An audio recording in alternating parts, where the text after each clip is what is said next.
init ng inyong kumot, pero yung mga taong nasa laylayan, paano sila? Ayan guys, nandito tayo ngayon sa Senado.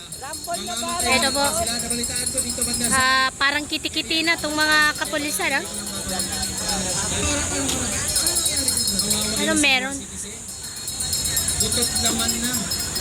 Nagsisimula na sila na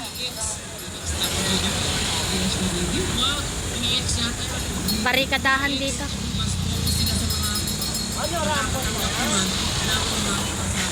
Pero yung mga taong nangangailangan, hindi na.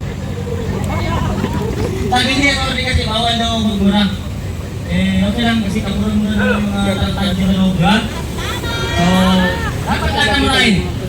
Kanina, pumasok din kami, kasi gusto ko sanang panoodin yung sinabi ni Ben Dalo, yung buang na kongreso senator dyan, si Erwin Tulfo. Sabi niya, Harap dito! sabi niya, kukweluhan daw niya, si Senator Dito! Cayetano. Gusto sana namin mapanood sa loob ng Senate, nagawin niya yun. Pero putang ina, wala naman yung ginawa. Gawin niya! Bakla ka rin na Erwin Tulfo eh! Puro kang ngak-ngak! Para kang asong ulol! Tumatawag na nga ng konta. Yung dalawang magkapatid na mga buang yan. Tatapang ng mga tarantado, wala kayong ginawa kung hindi baluktutin ang batas sa ating bansa. Subukan na. Diba?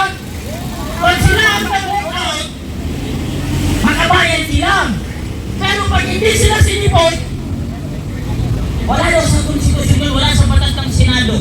Putang ina naman, mga kababayan ng Pilipino. Harap-harapan yung panggalago sa atin. Etong mga senator na ito na sumusuporta sa magnanakaw na administrasyon. Natatandaan niyo ba ba nung hindi pa senator yan si Erwin Tulfo? Ano sabi niya? Gago, bobo, tarantado si Kiko Pangilinan at hindi niya daw alam kung paano naging abogado yan. Ayun, magkasama sila. Sabi niya, gago rin daw si Rizal Tiberos kasi magnanakaw. Maitanong lang namin sa'yo, Senator Erwin Tulfo, ikaw ba ay nasa grupo na rin ng mga gago ngayon? Kaya mga kawaton! Kasi sabi mo, gago si Kiko Pangilinan, gago si Rizal Tiberos nung hindi ka pa senator. Ngayon, senator ka na, kagrupo mo na sila! Ibig sabihin, gago ka rin! Gago naman at magandang hapon! Yan lang. Narinig niyo po ang ating confer. Binabala niya si Bindalo. Dapat sinabi mo yan, Bindalo. Gawin mo na. Pumunta ka dito. Tawagin mo yung mga kamag-anak mo. O tawagin mo yung mga kaibigan mo. Nandito po kami. Nandito po ang mga kababayan, mga kamag-anak ni Ruben Padilla. Kung gusto mo, kung anong ang gusto mo, Senator Bindalo, pagbibigyan ka namin, anong gusto mo? Kahit anong klase gusto mo, ano? Huwag mong gisingin ang mga mandirigma, ang mga lahing mandirigma sa Mindanao. Kahit nagsidatingan na, Bindalo, sinasabi mo, dapat gawin mo na. Hinihintay ka namin sa labas ng Senado. Anong gusto mo? Kami lang papasok dyan? Ha? Ano? Pasukin natin! Lisangin na! Ano? Handa na tayo! We are ready to sacrifice ourselves for the regards regarding the right of the Filipino people. Ready na ba tayo? Ready na! Walang urong ha! Wala! Lalakpan! Lapang! Lalakpan! Thank you very much. Assalamualaikum warahmatullahi wabarakatuh. Buhay mo ba? Nabalitaan naman natin ngayon na sa Mindanao ay binagsakan po ang masamang balita. Naapektuhan po ng lindol. So ngayon, dito natin makikita na pati sa ganitong sitwasyon, gagawin na namang negosyo ang pamamahagi ng bigas. Ibis ayuda, 20 lang daw kilo. Tarantaduhan. Dami ng inabuso. Hindi lang karapatan ng mga matatanda, karapatan ng mga kabataan para sa kanilang kinabukasan, inabuso, ninakaw, mga walang hiya. Sobra na, tama na. Ang hagupit ng taong bayan ay nagsisimula na. Kaya lahat yung nagbebentalo dyan, kanina ako naka-blue. Inaantay ko siya na lumabas, yayakapin ko siya hanggang mag-violet. Kaso hindi lumabas eh. Nanginig siguro yung tuhod. Kung kulang, sampang pagana. Bentalo, ito lang masasabi ko sa'yo. Lantaran na. Ang pera ng taong bayan. Bilang babae mo. Kawawa ang taong bayan. Maraming gutom sa lansangan. Pero bakit? Yung mga nakakatanggap, mga tambay pa. Hindi nyo ba nakita yung mga nasa laylayan? Butot naman na lang namamatay, kawawa dyan sa lansangan. Tapos pinagkadarapan nyo na mamahagi kayo ng ayuda.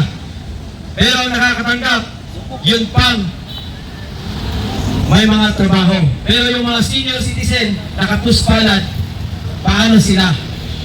Imbis na magkasundo kayo para gumawa ng batas, nag-aaway-aaway pa kayo dyan sa loob ng Senado. Gusto nyo malaman ang katotohanan, pero gumagawa kayo ng sarili ninyong ribbon. May viral ngayon na ribbon, black ribbon, nilabas na, nasa social media, kalat na ngayon. Ayaw nila sa blue, gusto nila doon sa itim na ribbon. Nagluluksa na kayo sa inyong bukas dahil hindi natin alam, baka kangkungan na kayo pupulutin. Kayong mga senador dyan, imbis na impeachment ang inyong tutukan, pagtuunan nyo naman ang pansin ang Anti-Elderly Abuse Act na nakabinbin sa Senado. Matagal na yan, nakabinbin dyan sa inyong mga lamesa. Ano ba ang tingin nyo dyan sa mga papel na inihain sa inyo? Basura. Pag nilatag, hindi nyo man lang binigyan ng prioridad. Masinukulan nyo ang impeachment na wala namang pagtutuuhan. So, nakatanggap na nga kayo ng maleta, kaya nakapokus kayo dyan. Totoo naman talaga. Dinay ka pa ng dinay. Gusto mong kayohan ang mga senador na gusto iharap ang may alam sa blood control scandal. Pero anong nangyari? Ba't nanginig ang tuhod mo? Akala ko ba matapang ka? Matapang ka lang pala kung may camera. Ganyan ang ugali ng tulpo. Mismo na rin ako. Nanggaling na ako sa kanya dahil ang bisikleta ko, sinabihan niyang basura. O ito yung tinawag mong basura, nakaikot sa buong Pilipinas, pinaglalaban ng karapatan ng mga matatandang Pilipino. Dahil lahat naman tayo tatanda. Kaya nararapat lang na magkaroon ng batas na ipaglaban ang karapatan ng mga matatandang Pilipino para hindi maabuso ng ninuman. Nasa posisyon man, nasa loob man ng pamamahay, nasa loob man ng barangay, walang senior citizen dapat inaabuso. Dahil ang mga matatanda, haligi ng ating bansang Pilipinas. Haligi ng ating bansa. Sila ang nagbuhis ng buhay. Mula pa sa kalululuhan nila, mula pa sa lulalulahan nila, nasa dugo na ng ating mga Pilipino ang mandirigma, matikas. Kaya sana, imbis na mag-away-away kayo dyan, gumawa kayo ng batas para sa kinabukasan ng SK. Sinaunang kabataan at pangalagaan ang edukasyon at kinabukasan ng HK, ang henerasyon ng kabataan na gustong makapagtapos ng pag-aaral.